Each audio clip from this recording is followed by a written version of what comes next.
Win farmers के मुअज़्ज़िज़ नाज़रीन, अस्सलाम वालेकुम।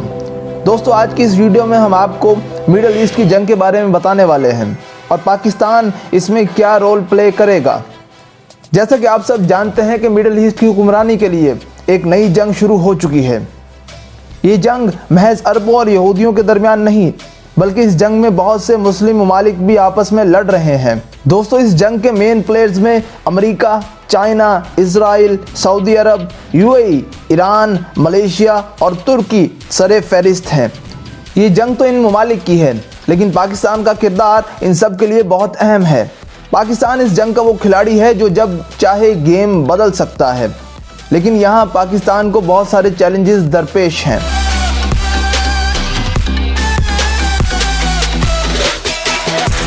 दोस्तों, क्या आप जानते हैं कि पाकिस्तान को सबसे पहले किसने तस्लीम किया? वो मुल्क ईरान है। 1979 से पहले ईरान अमेरिका के ब्लॉक में था और एक secular mind Shah of Iran के कंट्रोल में था। 1979 में ईरान के सुप्रीम लीडर आयतुल्लाह खुमैनी एक इस्लामिक रेवोल्यूशन लेकर आए। उस इनकलाब ने शाह ऑफ ईरान की छुट्टी करवा दी और वो अमेरिका चले गए और इसके बाद आयतुल्लाह खुमैनी ईरान के सुप्रीम लीडर बन गए और आज ईरान उन्हीं की सरबराही में है। नाज़रीन, यहाँ ये बात ज़रूरी है कि इस इनकलाब की बदौलत ईरान में एक शिया मेजॉरिटी हुकूमत बन गई और फिर यहाँ से मिडल ईस्ट की बर्बादी शुरू हुई। ईरान ने दावा करना शुरू कर दिया कि मशरिक़ वुस्ता का असल हुक्मरान ईरान है, जबकि असल में अभी तक सऊदी अरब ही है।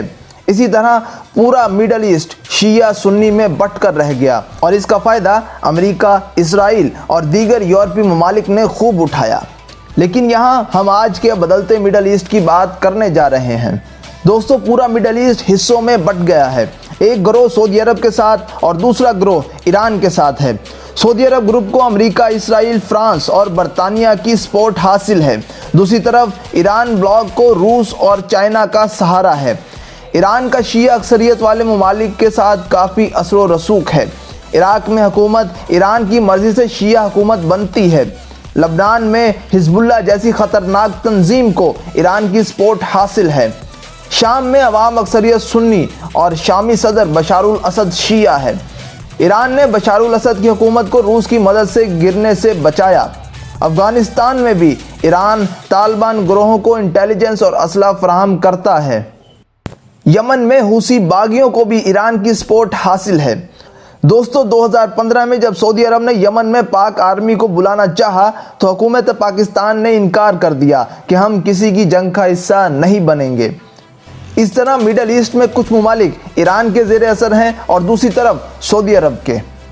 अब ईरान तुर्की और मलेशिया के एक ब्लॉक में है और सऊदी अरब के खिलाफ एक नया ब्लॉक बनाना चाहता है और वो इस ब्लॉक में पाकिस्तान को शामिल करने की ख्वाहिश रखते हैं।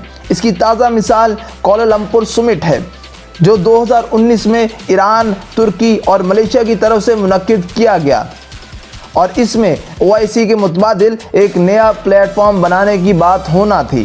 दोस्तों, पाकिस्तान ने इस समिट में जाने का इजहार किया और चंद घंटों पहले पाकिस्तान ने सऊदी अरब के कहने पर यह प्लान कैंसिल कर दिया।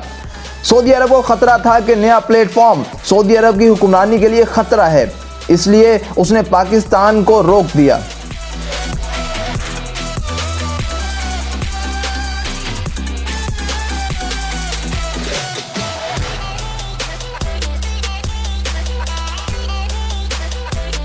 दोस्तों, अब हम बात करते हैं चाइना और ईरान के नए ताल्लुकात की और पाकिस्तान के किरदार की। 2020 में चाइना ने ऐलान किया कि चाइना ईरान में 400 अरब डॉलर की सरमायाकारी करेगा। ये ऐलान उस वक्त किया गया जब अमेरिका ने ईरान पर बहुत सख्त मुआशी पाबंदियां लगा रखी थी और सारे ममालिक को ईरान से तेल खरीदने से रोक दिया था।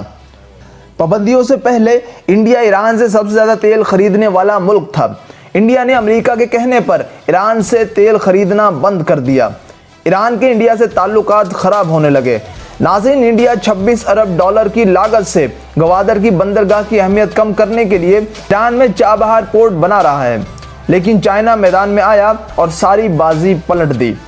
ईरान जो अमेरिका पाबंदियों की वजह से शदीद मुश्किलात का शिकार था, तो चाइना की इन्वेस्टमेंट और चाइना का ईरान से तेल खरीदना किसी मौजज़ा से कम नहीं था। चाइना ने इतनी बड़ी इन्वेस्टमेंट करके इंडिया का ईरान में किरदार कम कर दिया और इसका फ़ायदा पाकिस्तान को भी हुआ, क्योंकि इंडिया ईरान के रास्ते पाकिस्तान में दहशतगर्दी करता था। इसकी ताज़ा मिसाल कुलभूषण यादव का केस है। चाइना ईरान को अपने belt and road initiative project का हिस्सा बनाना चाहता है ताकि वो एशिया को यूरोप, मशरिक़ वस्ता और वस्ती एशिया से मिला सके। दोस्तों, पाकिस्तान के लिए ये बात खुशाइंद है। इससे सी पैक को ईरान के बारास्ता सेंट्रल एशियन कंट्री से मिलाया जा सकेगा और पाकिस्तान अपनी एनर्जी रिक्वायरमेंट पूरी कर सकेगा और इसी तरह इंडिया का इस रीजन में असर कम हो जाएगा।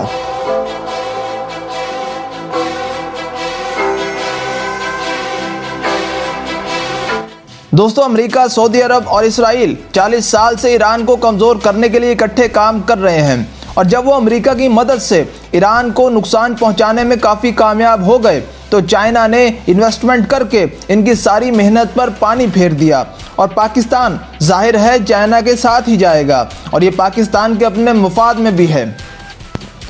इस बात पर अमेरिका को शदीद एतराज़ात हैं। अब पाकिस्तान को ईरान और सऊदी अरब की जंग में फंसाया जा रहा है। पाकिस्तान इस जंग में किसी का हिस्सा नहीं बनेगा। ईरान और सऊदी अरब की हुक्मरानी की जंग ने पूरे खित्ते को तबाह करके रख दिया है।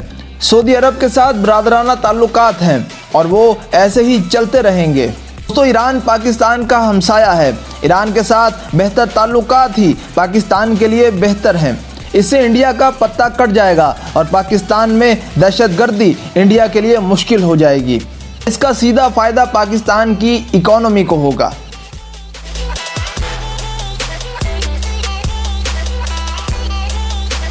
नाज़रीन, आप सबने डिवाइड एंड रूल पॉलिसी के बारे में तो सुना ही होगा। ये पॉलिसी इतनी ही पुरानी है कि जितनी हमारे यहाँ होने वाली सियासत और जंगें। 1857 की जंग आज़ादी से लेकर 1930 तक बर्रे सगीर में भी यही पॉलिसी इम्प्लीमेंट की गई और मशरिक़ वस्ता के मुसलमानों को भी इसी तरीके से मुख्तलिफ धड़ों में तकसीम किया गया। मशरिक़ वस्ता में दो बड़े ग्रोह सुन्नी और शिया मौजूद हैं और बैरूनी ताकतें इन्हीं ग्रोह को आपस में लड़वा कर इन पर हुकूमत करती हैं।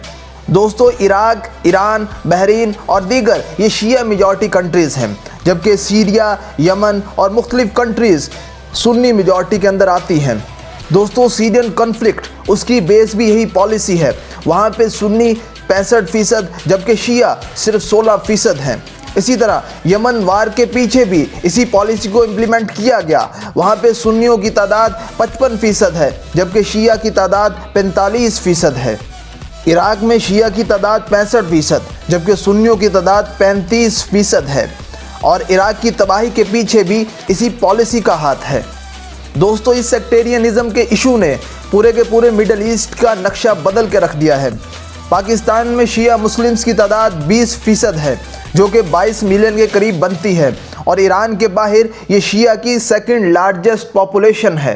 दोस्तों, वक्त गुजरने के साथ साथ पाकिस्तान में सेक्टेरियन इश्यूज बहुत ज़्यादा तौल पकड़ रहे हैं जिसका फ़ायदा सिर्फ़ और सिर्फ दुश्मन अनासिर को होगा। पाकिस्तान की फलाह के लिए हमें इन इश्यूज़ को जितना हो सके कम से कम करना पड़ेगा। इंशाल्लाह आपसे फिर मुलाकात होगी ऐसी ही एक वीडियो के साथ। बहुत बहुत शुक्रिया।